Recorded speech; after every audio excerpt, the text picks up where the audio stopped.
friends. Welcome to the Creative Impact Podcast. I'm your host, Rachel Caldwell, and I'm so happy you're here. Each episode, I take some time to chat with fellow artists about life, faith, and the impact of the arts. As much as I was learning and growing in the technical side of things, I left that summer feeling like a complete and utter failure spiritually. I remember in my car driving away from that internship, bawling my eyes out and just repenting to God. And I remember just the kindness of the Holy Spirit coming in correction and instruction to me and telling me, you need to lay down all of your agendas and everything that you put on yourself as shoulds. This is what I should be doing. This is what I should be saying. All of them, everything, lay down every agenda. Your only instruction is to go and to love and serve to your highest capacity. What does it actually mean when I go into a situation and that is my only agenda, to love and to serve to my highest capacity? Hey friends, we are officially in February, and we're kicking off this month with a really incredible conversation with my friend Tiffany Schrepferman.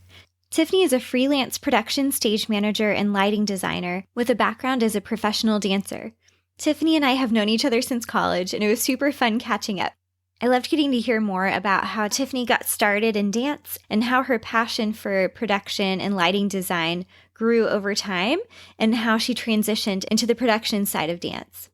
She shares about her experiences working with various companies nationally and internationally, as well as working as production stage manager for the American Dance Festival for the past 12 summers.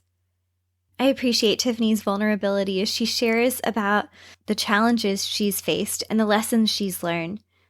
One of my favorite parts of our conversation is when Tiffany shares about the importance of purpose and calling to our lives.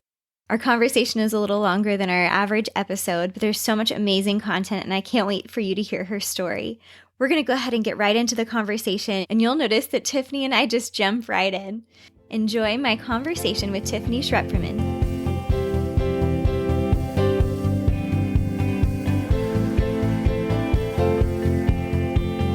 Well, it's fun because I, from the very beginning, when I first started thinking about this podcast, had you in my mind of someone that I wanted to talk to on the show. Yeah. I'm so excited to be a part. Yeah, so excited to have you. So this is Tiffany Schrepferman for people that are listening in, and she and I go a little ways back with college and then like through Audeum and then just through family and like getting to hang out. So yeah, well, do you want to share a little bit about kind of who you are, what you're up to these days? And we'll go more into detail, but just kind of the sure, kind of general overview.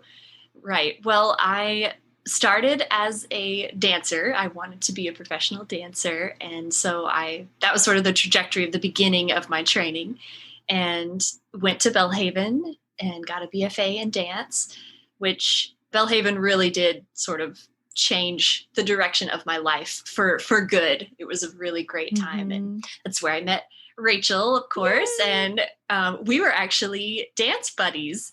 Yeah. Do you remember? Yeah. Where that's like where they pair an upperclassman with an incoming freshman just to be kind of like a buddy for them, a person they could ask questions or whatever. And so we were dance buddies. That's right. That was like so special and perfect person to have as my dance buddy for sure. Yes, it was really good times. Yeah. So then I did end up auditioning and joining Audeum Dance Company in Houston, Texas, which is where I still currently live. And I danced and toured with them for several years, and then eventually transitioned more into the production side of things, which I already had an interest in, even pre-college.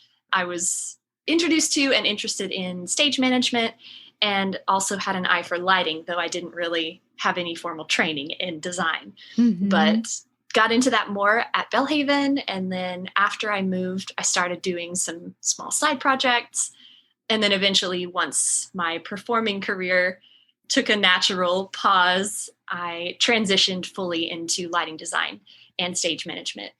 mostly for dance. I did do some theater, and I have now found myself pretty solidly in the dance theater genre, which is interesting. Ah, A lot of the artists that I work with fall under that category. cool. But yeah, so I do that full time now as a lighting designer and production manager. I tour with about 5 to 6 companies regularly. All disclaimer, all this is like pre-COVID. Right. But Pre-COVID Tiffany's life. yes, exactly. 5 to 6 companies full time in that capacity. I also work for the American Dance Festival Yeah. as a production stage manager for one of the theaters there. And I've been doing that for 12 years. And I'm also the production manager for the University of the Arts, which is in Philly, for their spring and fall dance series. Oh, cool. So I work for a lot of different organizations, types of places, types of people, and all over the country and internationally. So it's quite a broad reach of different people, which I love. Yeah, that's super incredible. And I'm so excited for you to share more about kind of this year and what that's looked like for you. But before we get into that, do you want to just kind of take it all the way back to the beginning of, what got you first into the dance world? Sure. Well, my mom will say that I came out of the womb dancing, and there literally are home videos of me just twirling around in a big floofy skirt in our living room from as long as I can remember. I've loved it, but I started formal ballet training when I was about 7. Okay. And then just fell in love with it, continued with that. I never really knew at that point. I grew up in a very small town, and there really wasn't any kind of opportunity for a more like professional track or pre-professional. Mm-hmm. So I didn't even consider or think that dance could be a career. Yeah. At the time, I just knew I loved it. And then got up to about high school age, and we actually had a very devastating tornado that came through my hometown and obliterated our dance studio. All of the sets, the costumes, everything got destroyed. And the university, which was sort of the sponsor and the host for that program, just dropped the whole program instantly. So we had a tornado, and overnight we had no more dance classes or studio or anything. So it was very, very devastating at the time. And I was like, now what? Yeah, like double devastating. Right. I know I want to keep dancing. So actually my dad built me a ballet bar, and I would go up to the YMCA, which had a aerobics room with a wood floor, and they allowed me to go up and use that space, and I would just go and give myself class. And so this was from the time that I was about 16 until I graduated. I didn't have a teacher.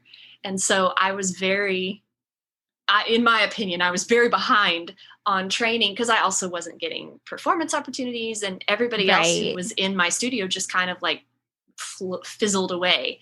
They just moved on to other things, quit dancing. I was the only one who kept at it. Yeah, that's and pretty knew I wanted amazing. to do that. So it is a genuine miracle that I actually got into Belhaven, because I was very behind on training. And like self-taught in a lot of ways. Yeah.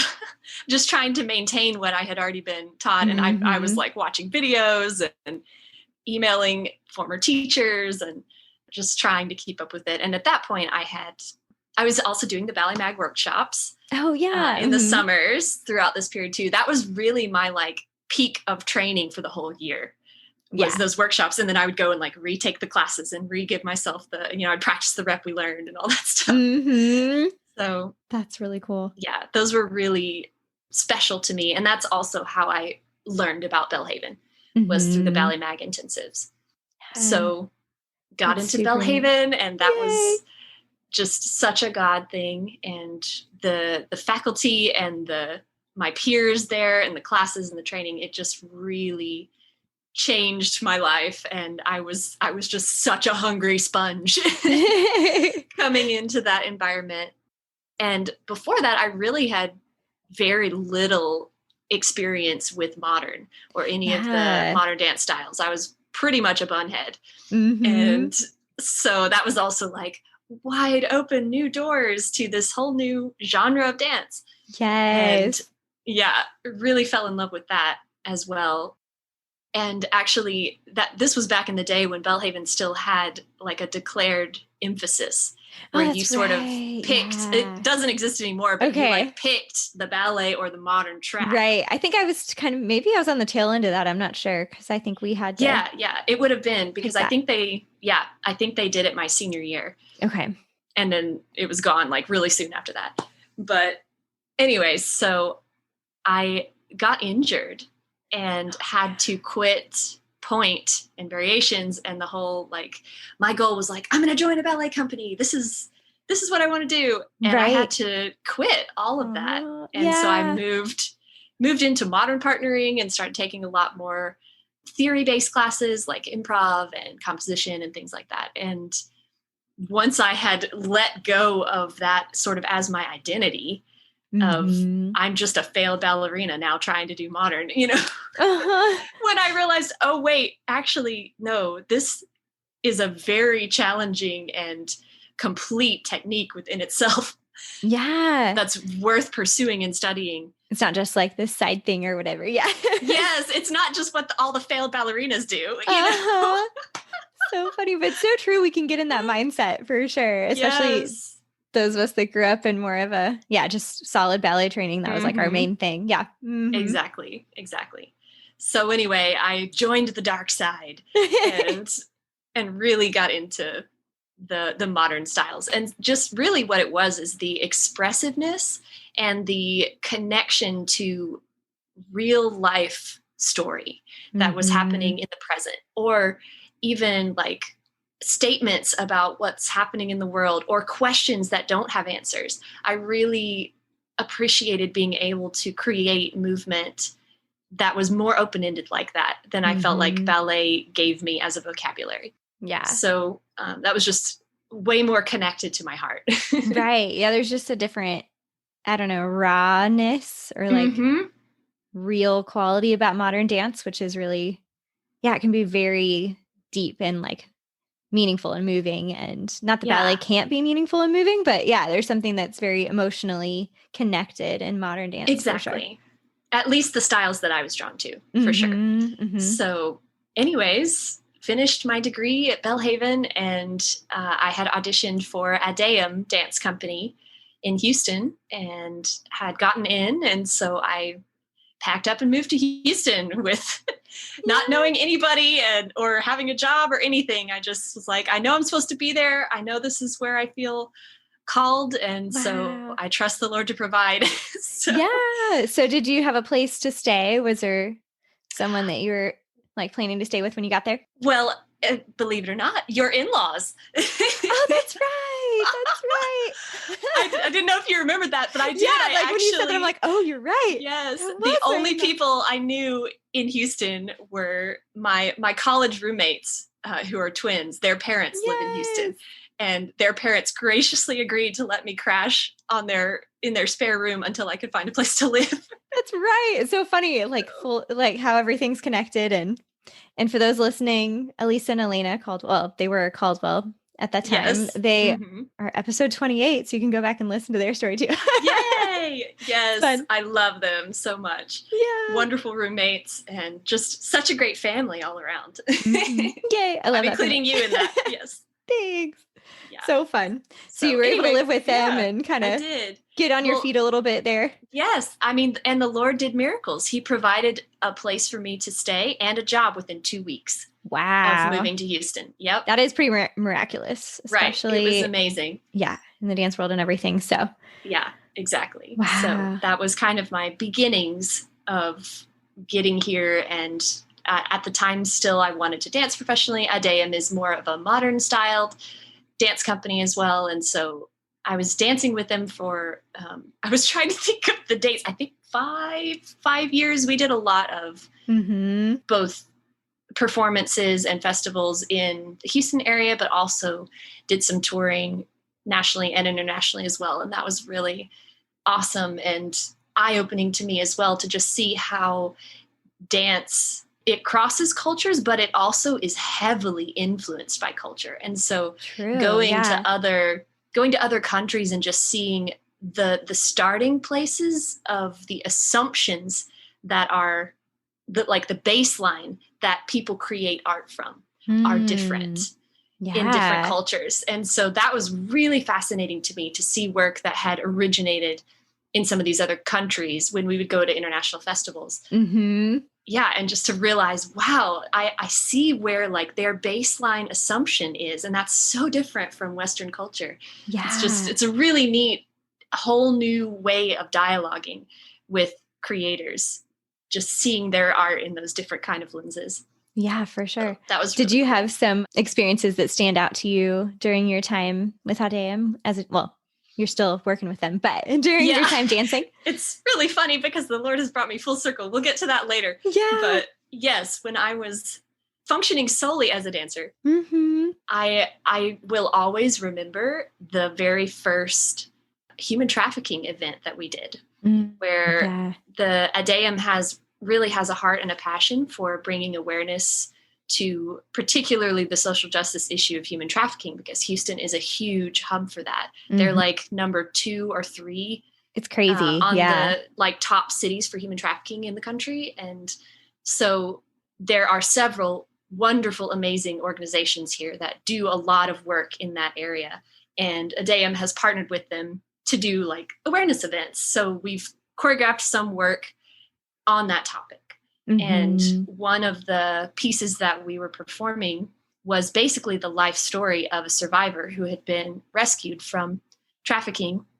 Yeah. And I will just never forget sitting backstage with the other dancers, and there was a person speaking right before we went on, and she was just sharing her story of escape. And we just all were so moved and literally tears streaming down our faces and bawling. And then they're like, and here's Adeum with, this piece. And so we're all just destroyed on stage, but it was so powerful that moment and performing that piece for that audience. And in that, it was literally like a warehouse. The stage was concrete, it wasn't anything fancy, but that was one of the most powerful performances that we had as a company too, just being unified in purpose and knowing that this story was so important to be told, and feeling honored to be able to carry someone's story in our bodies and to share that,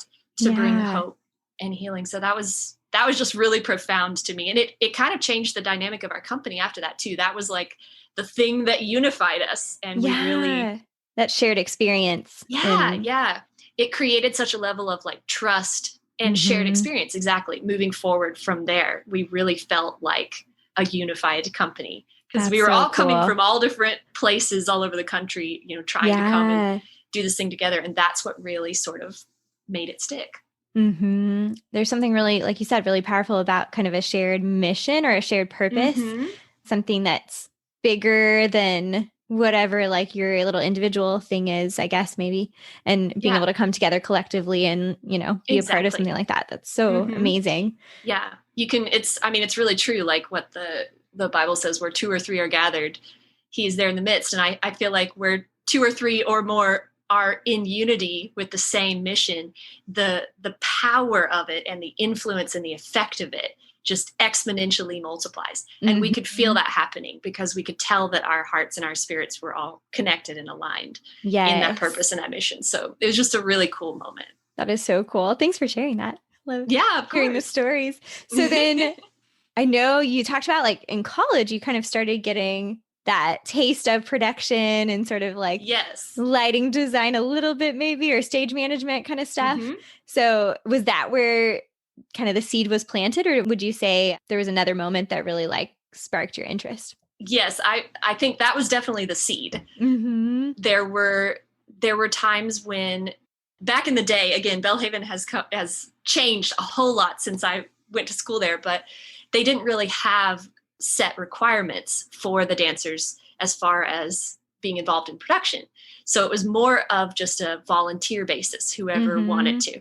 And so I was like, well, I sort of know how to stage manage. I can do something. We'll just, I'll just try it. Right. Why not? As a Let's freshman. try Yeah, it. See how it goes. exactly. Yeah.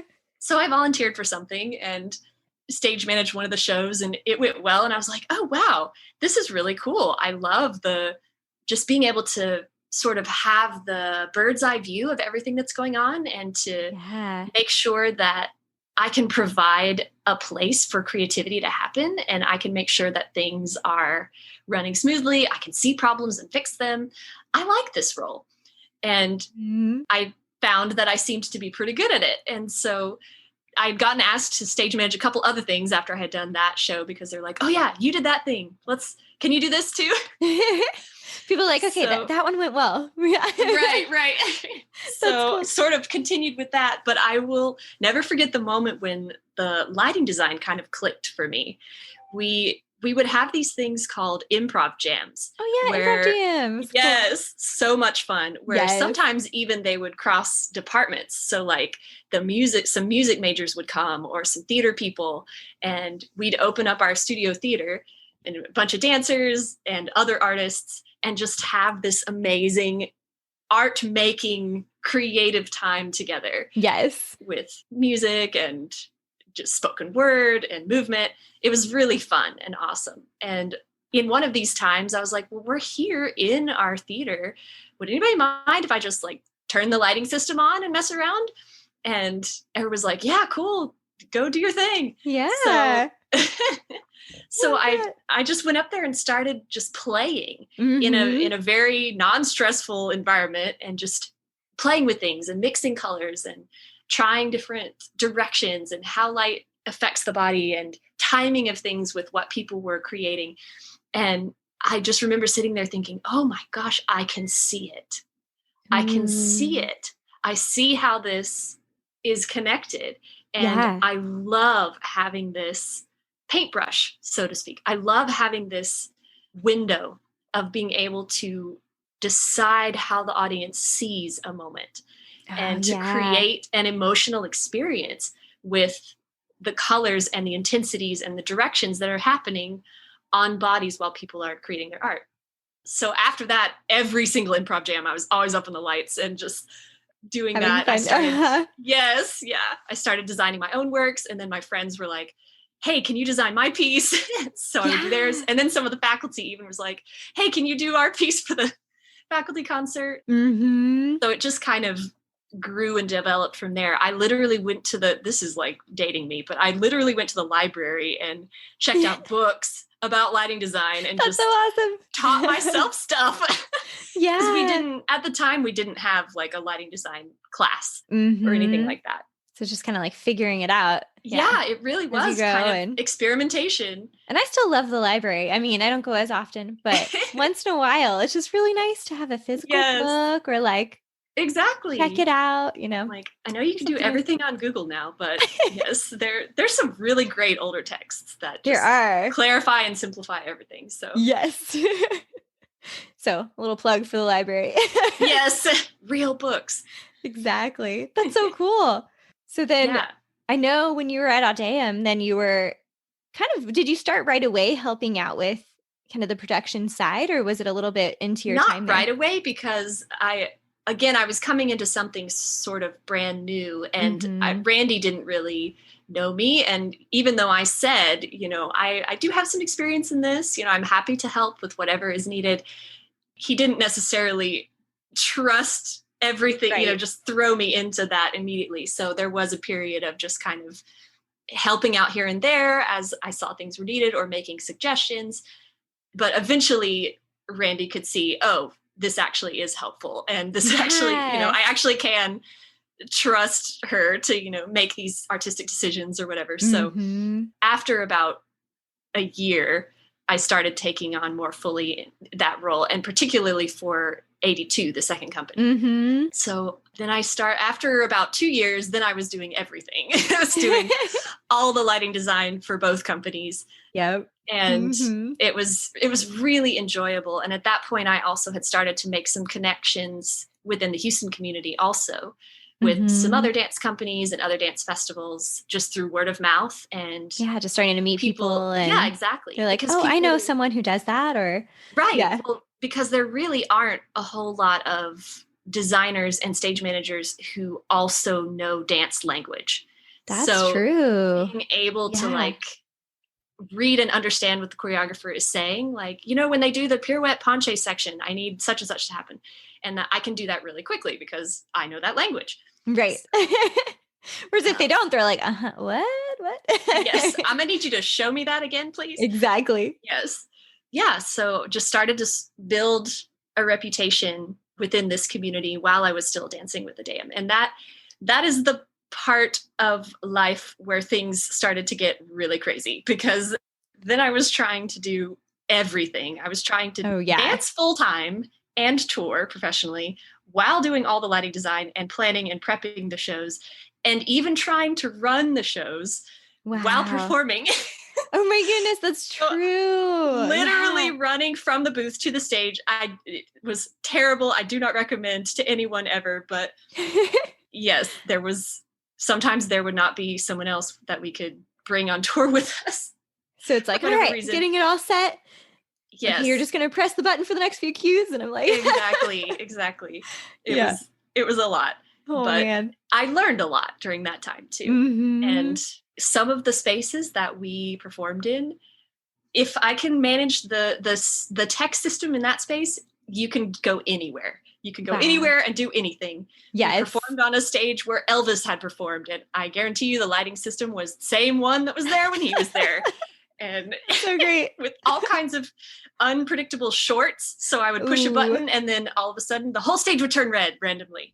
Like you push the house lights up at the end and everything shorts out and the theater goes dark. And so it was a lot of adventure. Yeah. But oh my goodness. There's one story that you would definitely appreciate. It was, I think, 2 years ago at our spring show at the end of the year. And I'm in the booth and I'm like, basically I just was, kind of stage managing back there. And I think it was so I teach at a high school, and one of the assistant principals walked over, and this is during intermission. And she's like, so I just want to let you know that there's a possibility that we may have a power outage because they're working on the power in the main building. And I'm like, okay. So I started praying like super hard. Yes. I'm like, Lord, please help us to keep power for the next 45 minutes or whatever it was that we had left. But yeah, those moments where you're like, what do you do? I don't know. You just kind of have to roll with it. So. Exactly. Problem solving, a lot of problem solving. Yes, for sure. And trying to plan as much as you can in advance for every contingency you can think of, which you'll never catch them all, but at least you'll have some of the major ones planned for if they happen. So yeah. I guess sort of similar to event planning in a way, but yeah, a little different. But yeah, it is very similar. There's a lot of the same skills that you need to have for sure. Yeah, that's definitely true. So you started to grow into the Houston community, and then how did you get into sort of the national level? Right. So backing up a little bit, actually, while I was still in college at Belhaven, I heard about this production internship, because around that time was when I was really getting into stage management and doing some lighting design, but I knew I didn't have any formal training. And I knew there was more that I needed to know than just what I could figure out or read from the library. So, so I decided to do a production internship at the American Dance Festival, which is a summer festival. They bring in companies from all over the world. It's like a 2-month long intensive, and you work with all kinds of different types of dance companies in all different kinds of spaces as well. So it was so exciting because it just opened up a whole nother world of the technical production side of things. And I learned so much that summer. And did get to train with lighting designers, did get to design and stage manage, as well as do sound design, rigging, carpentry, work in a scenic shop, run the big bandsaw, and so many other things. Laid Marley about 1,002 times. Exactly. Yes. So many things needed for a dance festival, and also learning how the pace of a dance festival works, the kind of communication skills you need with the crew, and the different things to watch out for when dealing with different cultures coming in as well. The questions you need to ask when there's a European company versus a Chinese company versus, just all of those things you have to take into consideration as a stage manager or a production manager to make the space usable for those different kind of dance cultures or genres. Oh, cool. Yeah, that's interesting. I wouldn't have even thought about, like you said, the differences and the different cultures and what people come in with, or come in thinking. Because people often don't realize their own assumptions. They don't realize their own expectations. They just, this is what they're used to. This is the way their country does it. This is the way every theater in their country is. And so they don't even think to ask some of those questions. Yeah, so that's so interesting. You and so true, like us in life in general. Exactly. We just don't see our own assumptions. Yeah. Exactly. So it was a huge, just mind-blowing, eye-opening experience for me to even come to that realization and then to start to think on that level of oh, wow, how can I then look at this theater and now ask those kind of questions? This company, where are they coming from? What are the stages like where they are? What are they not going to expect? What do I need to communicate to them about? This is what's different with our stage. So be prepared to adjust to this. Or you're used to this, you're asking for this. We don't have that. Can you use this instead? So having those conversations and communication ahead of time are so important, especially in a festival situation where you literally have 4 days. Wow. The company is there, they load into the space, you do 2 or 3 shows, and then they leave. You have to do all of that prep ahead of time, or you'll run into unreconcilable glitches. Yeah, where people are left kind of with that, discontent or whatever, and unsatisfied. I guess. Exactly. That's super huge. That was a huge learning experience for me going that summer as an intern, and I highly recommend that internship to anyone who wants to learn, just even from the most baseline spot. Like if you've had no tech experience at all, that is okay. You'll go to this internship and learn so much. But also if you are a technician, you can also go and do this internship and have so much experience networking with people as well. And just honing your skills in a different kind of environment. So it's really great for people coming from all different kinds of experience levels and backgrounds. Cool. I'll definitely have to link to it in the show notes. Yeah, for sure. Yeah. For sure. But that was really my sort of introduction to more formal training and experience in both lighting design, stage management, and all the elements of technical production. So after that summer, which I was still in college at that time, but I knew, okay, I really like this. This is something I want to pursue.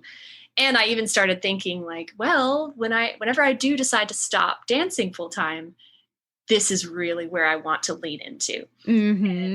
So I'm going to keep it in my back pocket as I go pursue my dance career and try to keep these skills up as I'm doing that too.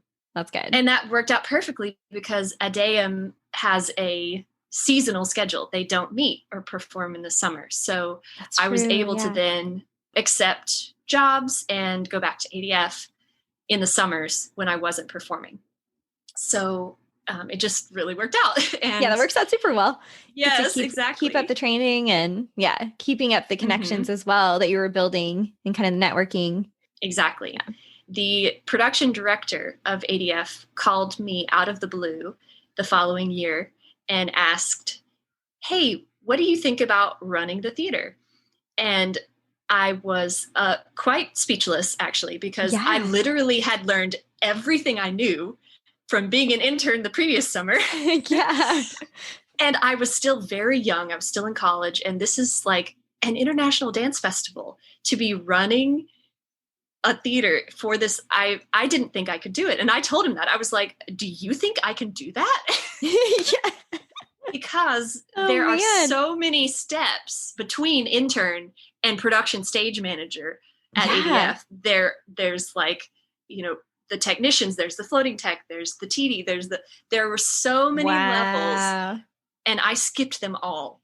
And oh my goodness. Yes, that right there is a testament too of just how God can open doors when you simply are obedient and excellent with the things that he's given you to do, Right. even if it's nothing on paper. I literally had zero qualifications as a resume to apply for that job. And yet the Lord opened the door and put me in that position. And little did I know, I really had no idea at the time what that would end up turning out to be. And that was 12 years ago. And Wow. I'm still working for the American Dance Festival to this day. And it has become one of the most rewarding and purpose-filled places of my life and career. And I just am so grateful to the Lord for doing that, even when I had no idea what was going on. You're like, that's so incredible. And kind of feeling that like I'm out of my element here a little bit. Yes, I just didn't feel qualified at all.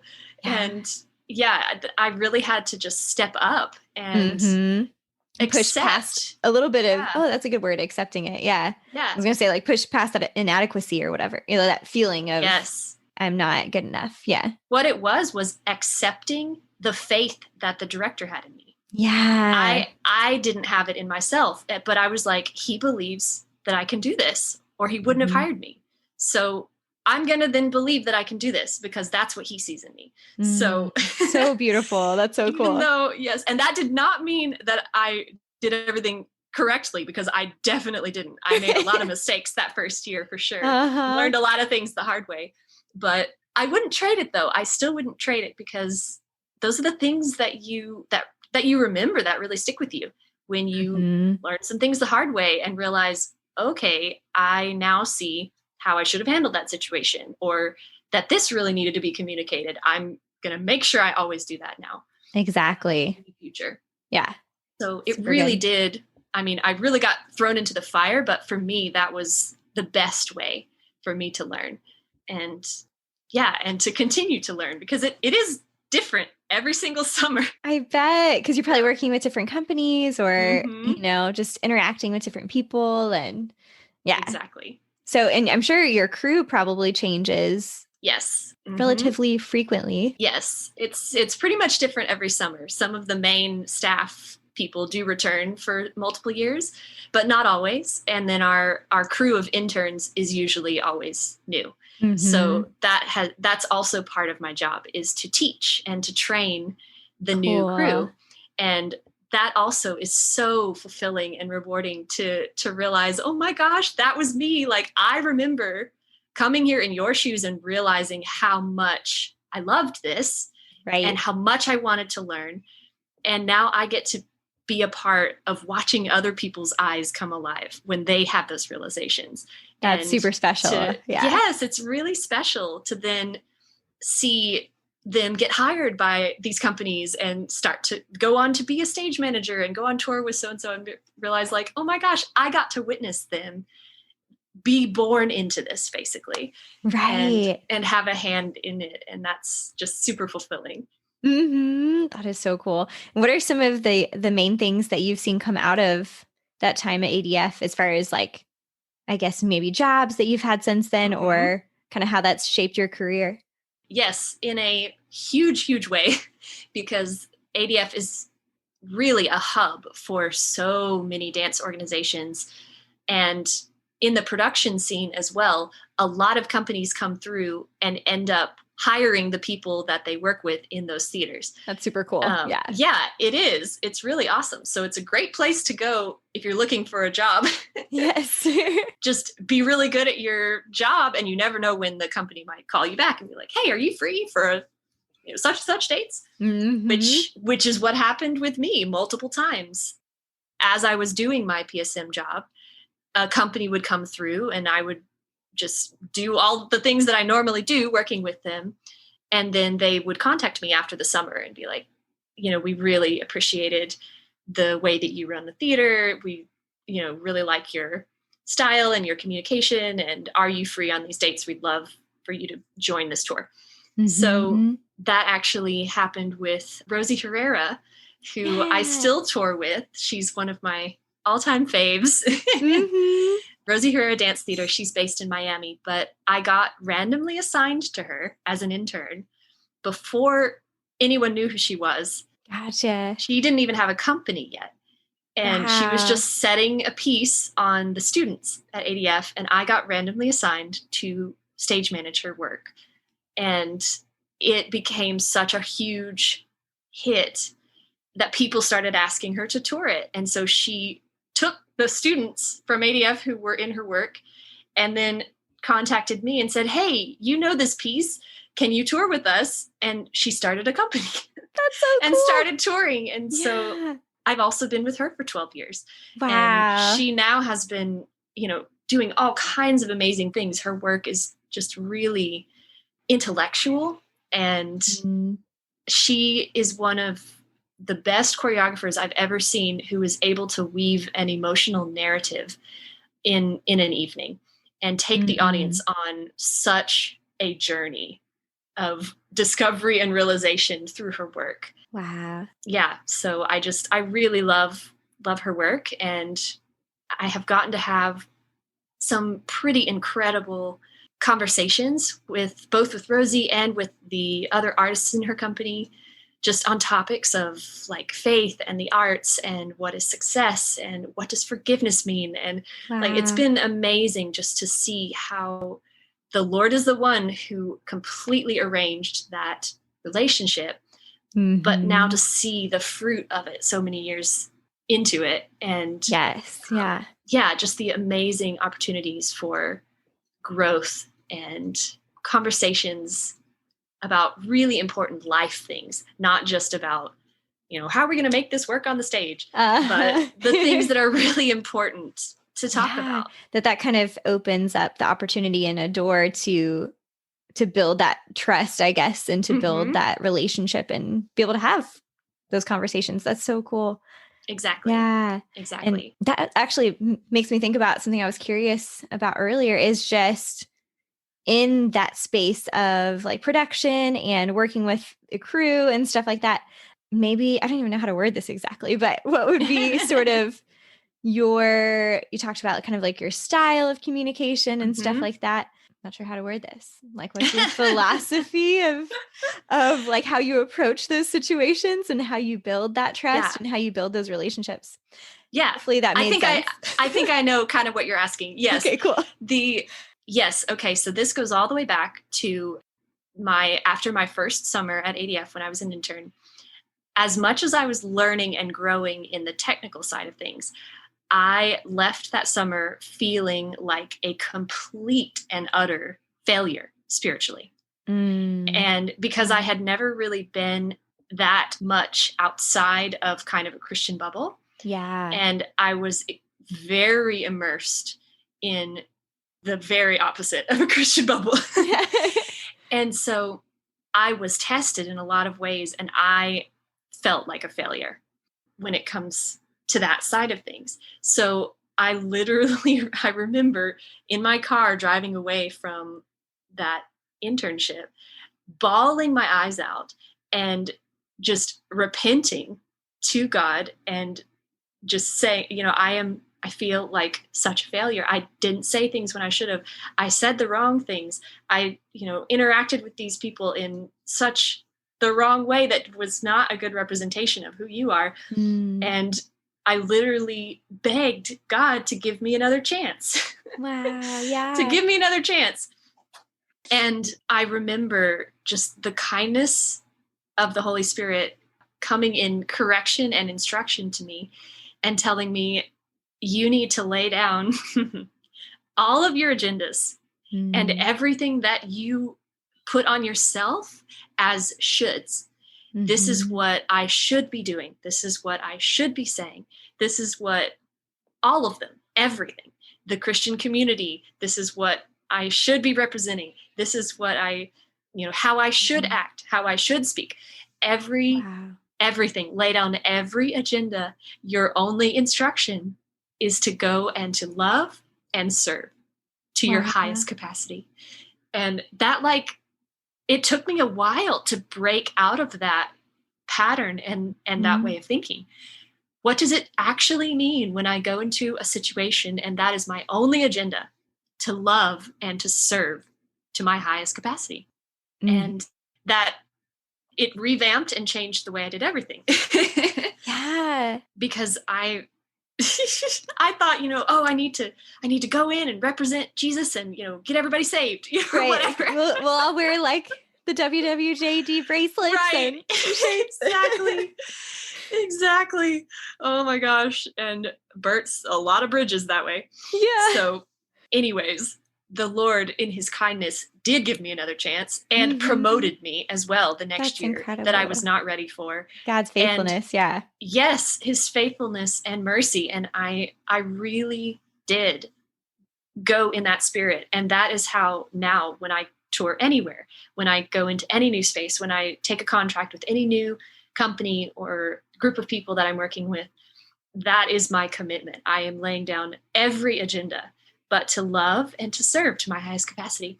And I have seen the fruit of that over and over and over and over again in everywhere that the Lord has opened a door for me to be. And that has actually, it has sometimes created conflict or misunderstanding, even among the Christian community or like my own family or my church, with the appearance of what I'm doing. And I have to go back to whose voice am I obeying? I know for a fact that the Lord has called me to this arena. The secular dance world is my mission field. Yeah. And he has given me a like instruction booklet of how to go into that land. And it doesn't look like a lot of other people's instruction manuals. And so it can create friction when there is those discrepancies. Mm-hmm. But I have to then go back to whose voice am I obeying? And I know my calling. I will walk in the authority of that calling and be obedient to the voice of the Spirit. And that doesn't mean just be silent and don't ever say anything. But it really is the one thing that I can say that I have had to learn and hone as a skill over these years is knowing really how to lean in to the voice of the Spirit on a daily basis, on an hourly, on a minute by minute basis, when in conversation with people or reading the atmosphere of a room, or what does this environment need from me right now? How can I bring and foster love and unity in this situation? So good. And sometimes that is say something now. Sometimes the answer is don't say anything at all. Sometimes the answer is hug this person. Yeah. Sometimes the answer is they need you to poke them and instigate some dialogue right now. Mm-hmm. And it has been a journey of trial and error of learning how to hear his voice. But I feel so connected in that way still to this calling and this purpose where he has sent me in, given me what my agenda is, right, at a very basic level, and then I have to depend and lean on him every single day to give me those little antennas of, okay, what does this person need from me today? How am I interacting? And it really has I have seen the amazing results of that trust that I have built now over the years of being consistent and walking in integrity. That's another huge one. Integrity and honesty. Yeah. There's so much room for deceit or like either blame shifting or credit claiming that isn't yours. Yeah. In this industry, it is so much about like name dropping or clawing for the success or something like that. And so coming at it with such a different agenda to serve and to love, it sticks out like a sore thumb, and people notice. People notice and ask about it. And when I am asked directly, then that opens the door for all of these amazing conversations. Yeah. So I've had many over the years with many amazing and influential people that the Lord has just arranged to have. And sometimes it is the like actual, do you know about Jesus? Like, sometimes it is the actual gospel message. And other times it's simply a concept of like, here is how my faith impacts what I do. And, our story is so powerful.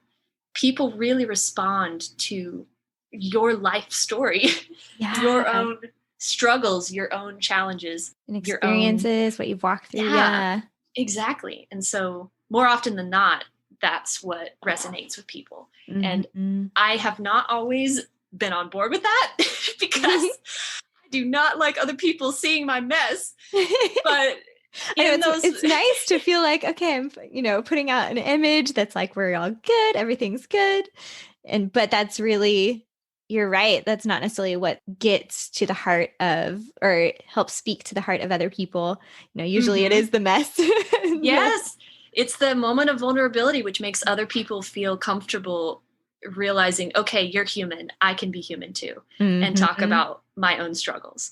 And so that has also been a thing that the Holy Spirit has had to teach me, is even when you mess up and make mistakes that you think don't represent Christ well, even in those, let people see. How do you handle when you make a mistake? How do you handle apologizing when you know you're wrong?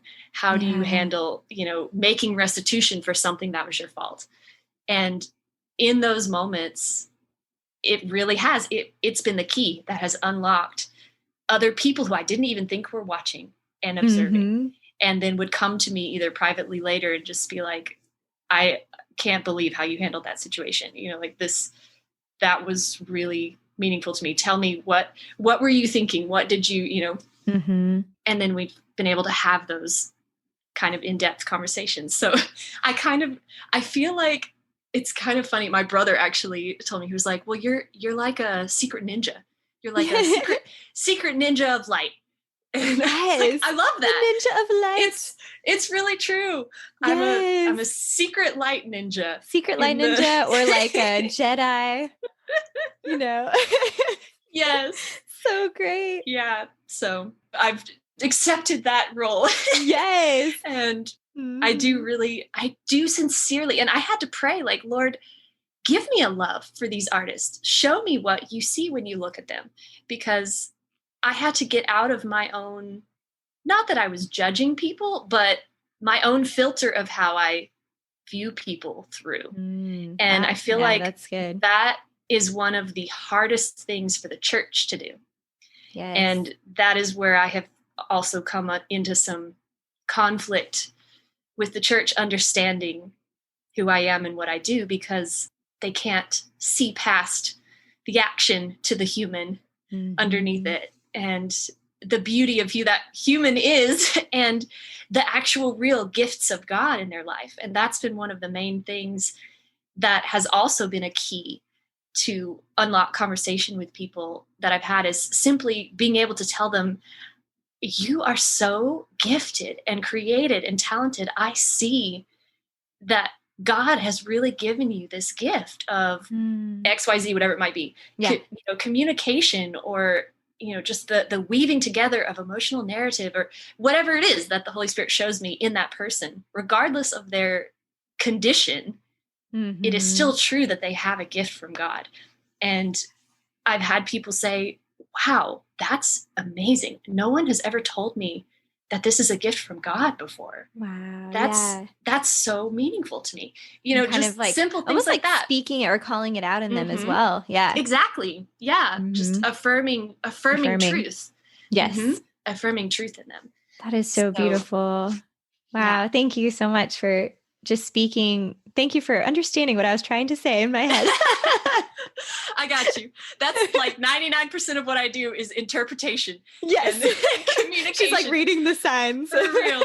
Yes. Oh my gosh. I say it all the time. I'm like, that is the position of a stage manager. It's translating artistic woohoo into this is actually technically, logically possible. Here's the product. Love it. You're basically an interpreter all the time. Pretty much. Oh, cool. Yes. Or translator. Yeah.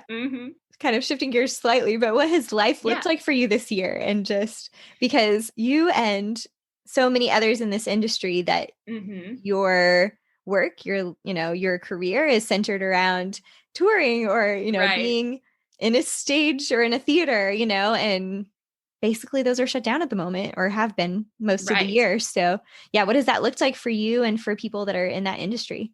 Yes. Well, obviously it was unexpected. So I was actually on tour with Rosie. We were in Asheville, North Carolina, sort of when all this started going down, and we had already had opening night. We had done like a couple shows, and then they had to cancel the rest of the run right in the middle of our tour. And we were supposed to go on to like Wisconsin after that.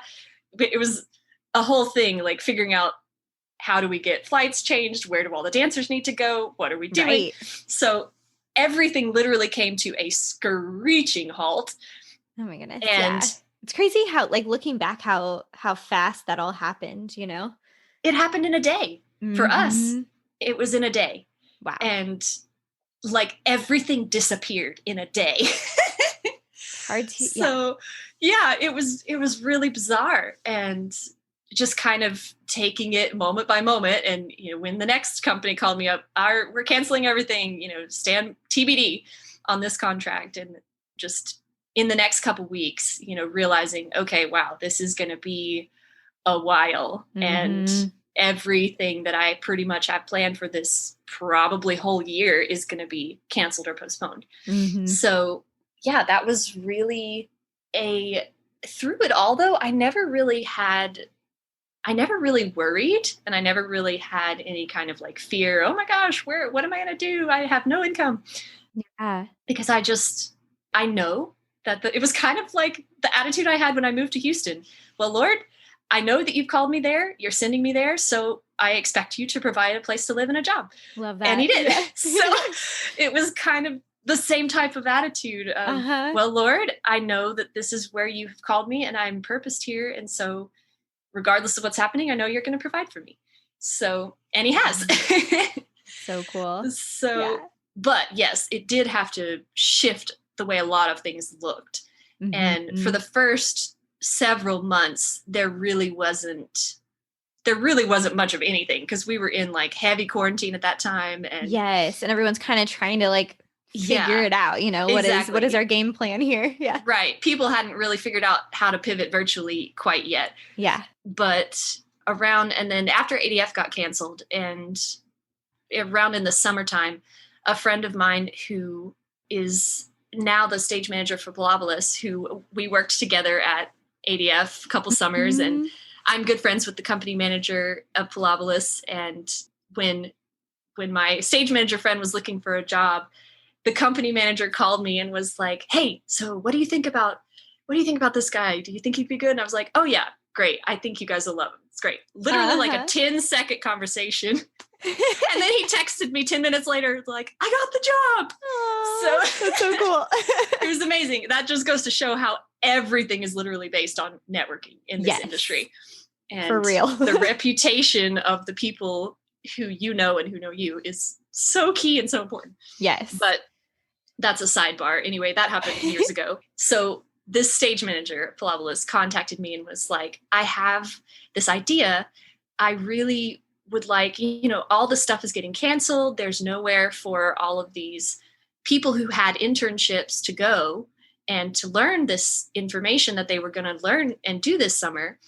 I want to see if we can create some kind of virtual intensive where we can talk about this stuff and teach people." Cool. So yeah, that sounds really fun. I was like, yes, oh my gosh, I have been so miserable because I've really missed, teaching people this summer and just working in a theater environment, just talking about stage management. Like, I haven't run a show in so many months.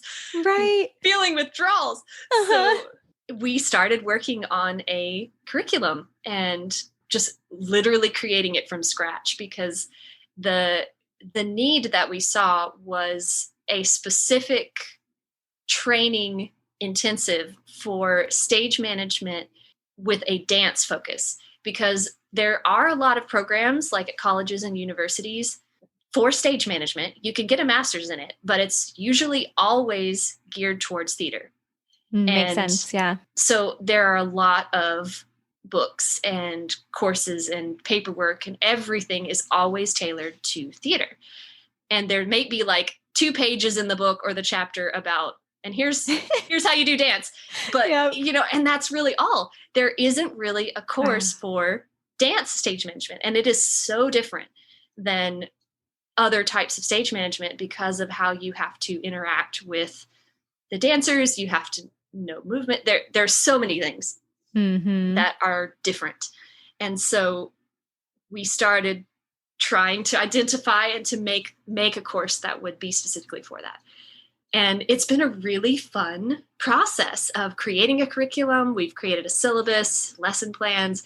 We've learned how to do Zoom, Yes. Zoom teaching. And we did our first intensive in August, and it was Fun. really awesome. And we got a lot of really great feedback. And I think people were really helped. We gave a lot of resources for further study and things like that. Nice. And so, so Pilavelis wanted us to do it again. So I am actually in the middle of doing that again right now this week. Oh, fun. Yes, is our That's second cool. intensive. Okay. Yeah. So neat. Yeah. Cool, because that resource will be, I'm sure, something that will continue forward and continue to evolve and grow. Yeah. That's what we're hoping. I mean, this has been a wonderful source of income as well, and it's replicable. So we can continue to offer it, and it's also really timely and useful. And I feel like a lot of colleges and universities could also really benefit from this information. So that's kind of the next iteration. We're looking at how to sort of implement it on a more university level or schedule type of way. That's really neat. Yeah. So that's kind of what has been developing in that department. But I've also been doing a lot of very random one-off little jobs here and there for people, and some outdoor work.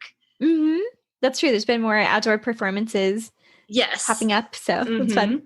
Yeah. Done a few of that. And I've also been just really wonderfully supported by the city of Houston. I'm just so grateful and so impressed that our mayor has really allocated some funds to support the artists of Houston in the form of grants. And so I've actually received several grants from the city of Houston for artists in our community who have lost, you do like proof of loss and proof of contracts loss. So, because I've had a lot. A lot of things that were lined up. Yes. And so that has helped so much as well. The grant fundings that I've received, and just simply to like pay rent. So that's so cool and really awesome that's being provided. I'm so glad to hear that for artists in our city and hopefully other places in the world that's happening for them as well. So yeah, exactly.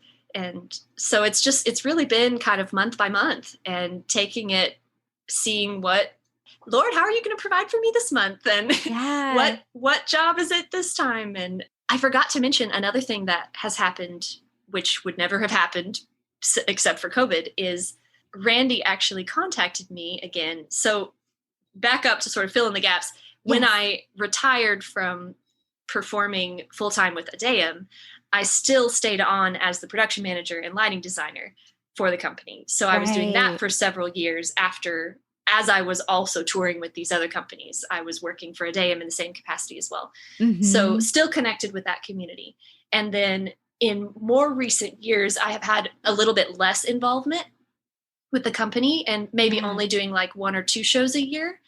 So I had it's been like almost 10 years now of being connected with Adeum, which is amazing. Yeah. And I just love that community and the work and the mission and Randy. And so he reached out to me back in the summer also, realizing that I most likely had no work, wasn't touring as I normally was, and told me about a new program that he was creating with Adeum called the Professional Dance Development Program, which is a brand new this season for people who want more concentrated training and who are looking to become professional dancers. And so it's kind of like the stepping stone for coming into either our second company or our main company. So he asked if I would be willing and interested to sort of take that on as a director coordinator for that program.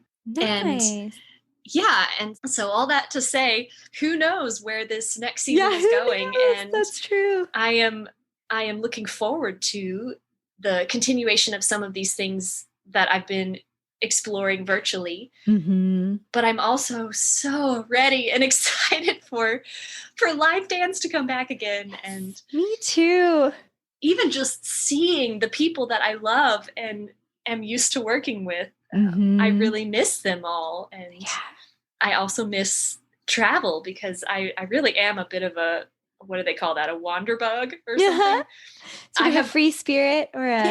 Yeah. Well, I really just love meeting new people and seeing new places and experiencing new cultures. Yes. And like collecting people's stories in places I haven't ever been. So I love that part about touring. Yeah. Kind of adapting to each new place that we get to go and seeing what's unique about that and those people there. So I've really missed that this year too. That's going to be really nice when we can get back into travel and getting to be around people and everything, for sure. For sure. Wow. Yes. Well, this has been super awesome. And as we kind of wrap up, is there anything that you feel like you have on your heart that you want to share with other artists that are listening? Yeah, sure. I feel like we are always constantly in process and in progress. Yes. Of even learning what's important to us. But I think one thing that has been, for as long as I can remember, and continues to be one of the main things that I try to tell people is there is so much importance in purpose and in calling. And knowing it, you don't have to have all of the whys answered, but knowing in your heart that you are called to a place that gives you such a peace when things start going crazy. It gives you assurance in the storms, and it gives you faith and trust that the Lord is going to show up for you regardless of what your situation or circumstances look like. When you know that you are called and purposed for a specific person, with a specific organization, in a specific city, any of those kind of things. Yeah. And something that I see a lot of people do sometimes is sacrifice purpose or calling for success or the appearance of success or what they think success means. Yeah. I see so often, particularly young artists who are just starting out, or in my specific arena, young technicians who are just graduating from college. Everybody has this preconceived notion of like, I have to do this to prove that I'm successful. It's that I have to prove myself type of mindset, which can cause you to make some poor decisions and poor choices, or take you a very circuitous route than where you should be, as opposed to really knowing and understanding what makes your soul alive. And where is that place or that person? And you need to go there and get plugged in with whatever that is, because that is the place where you're needed and where you will be the most effective and where you'll be the most happy. So it saddens me when I see some of these people who are like, I'm going to graduate and move to New York. And I'm like, why? Can you describe to me why? Yeah. And is it coming from an authentic, honest place from your soul? And sometimes it is, and that's perfectly true. And the Lord has sent them there, and that is the thing for them. But so often I see people who are not listening. They're not listening to the quiet voice of the Spirit saying, I need you here. I'm sending you here to this place that maybe is a no name or doesn't have the reputation yet, or that maybe there are no other Christians there. And you need to be my voice and my light in this type of situation. That's so important. And it will be the most challenging thing you've ever done and the most fulfilling thing you've ever done. That is the where they collide the or they come together. Sort of it. Yes. That is what ADF has been for me. I call it my crucible. It's been the absolute most difficult and wounding thing for me, but also the absolute most rewarding and beautiful, and such amazing relationships and friendships and joy. So and beautiful. really personal growth too, in learning how to hear the Holy Spirit. It's refinement. That's really what he's after in all of us, is that's so true. Our own refinement. Refinement, which can be painful and most likely is at times. Yeah. Wow. So good. But here's what I can say after coming through it. It is always worth it. It is always worth it to go with purpose and to go with calling and to be in an environment where you are allowed to thrive in that way, and where you know that your soul will not go through soul death from just doing something that is so, just life-sucking and crushing. Yes. So. Amen. Amen. That's so good. So I like to ask everyone that comes on the show, what is one of your favorite things right now? And actually, while you're thinking about it, I see there's a ship behind you on the wall. Yes. And it reminds me of Ben wanted me to mention your love for pirates. Oh my gosh. Yes. I am a little bit obsessed. I do love pirates. I have this awesome, it's actually brass. It's like a brass replica. It is super cool. Ship. Thank you. Yeah. So yes, I do quite love that. But actually, I think I've thought of it. My favorite thing right now is I just got a diffuser recently that's light up. It's like LEDs, all different colors. And I've recently gotten into more essential oils as opposed to candles. And so I'm really loving my new diffuser, which is also my like mood room lighting. I love being the lighting designer in me. That's true. It's very, very to change the mood of the room. Yes. The scent and color. Yeah. Exactly. It's a full, I love essential oils as well. So good. We need to have you for part 2 because we have a lot of fun stories that we could tell. Oh my gosh, so many. So many good things. Yes. Like capture the flag. Capture the flag in the dark. Oh my gosh. Yes. Oh, full body tackles. It's capture the flag is a full body tackle sport in case you didn't know. Just in case you didn't know. We'll just leave that as a teaser for part 2 whenever. Perfect. I love it. Yay. Well, I have so loved this conversation and just getting to catch up with you. And me too. So much fun. Thank you so much for having me. And I really love what you're doing too, and what this dream that the Lord has put in your heart to make. And so it's really fun for me to also see my friends and peers doing the things that the Lord has given them to do and doing them excellently. It's just very encouraging and uplifting to see. So thank you for your commitment. Of course. And before I let you go, if anyone wants to get in touch with you, what would be the best way to do that? Sure. Honestly, email is probably the best way, but nice. I do have an Instagram at Schrepferman and a LinkedIn as well. Or Facebook, though I'm terrible at Facebook Messenger. So just a disclaimer. But you can search for me for Tiffany Schrepferman. And awesome. I'm happy to talk to anybody who's interested in any type of technical production or internships or festivals or touring or any questions you might have. Awesome. I do love talking to people about that. So please feel free to reach out. So good. So good. Well, I love you and I'm so grateful for you. I love you too. Thank you so much. This has been so fun.